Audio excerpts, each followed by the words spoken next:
അന്ന് ഈ ഓട്ടോമൊബൈൽ ജേർണലിസത്തിലേക്ക് വരുമ്പം എന്തായിരുന്നു അതിന്റെ ഒരു ഊർജ്ജം, അതിന്റെ ഒരു ധൈര്യം എങ്ങനെയായിരുന്നു? ഈ 25 വർഷമായി ഞാനിപ്പം ഓട്ടോമൊബൈൽ ജേർണലിസ്റ്റ് ആയിട്ടെന്ന് പറഞ്ഞാൽ പോലും ആദ്യത്തെ 3-4 വർഷം വെറും ജേർണലിസ്റ്റും കൂടെ ആയിരുന്നു. കാരണം ഞാൻ മാതൃഭൂമിയിൽ സാധാരണ ഒരു സബ് എഡിറ്റർ ആയിരുന്നു. ആ സമയത്ത് ചരമം എഴുതുന്ന കൂടെ തന്നെ എഴുതി പോകുന്നതാണ് നമ്മുടെ ഓട്ടോമൊബൈൽ കോളം. അപ്പൊ അതുകൊണ്ട് പിന്നെ ഓട്ടോമൊബൈൽ ജേർണലിസം എന്ന് പറയുന്ന ഒരു സ്ട്രീം ഇല്ല. ശരി, ഇല്ല.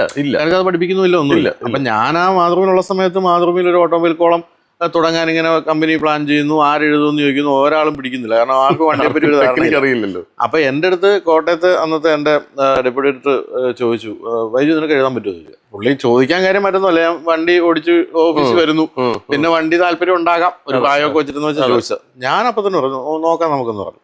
അങ്ങനെയാണ് ഫസ്റ്റ് ഒരു കോളം ടോപ്പ് ഗിയർ എന്നുള്ള പേരിൽ മാതൃഭൂമിയിൽ തുടങ്ങുന്നത്. അതിനുശേഷം അത് നല്ല സക്സസ് ആയി കഴിയുമ്പോഴത്തേക്കും വാഹന ലോകം എന്നും പറഞ്ഞ് ഒരു കോളം കൂടെ തുടങ്ങി. അങ്ങനെ ആ 2 കോളങ്ങളാണ് ശരിക്കും പറഞ്ഞാൽ എന്നെ അടയാളപ്പെടുത്തിയത് ഈ ഒരു രംഗത്ത്.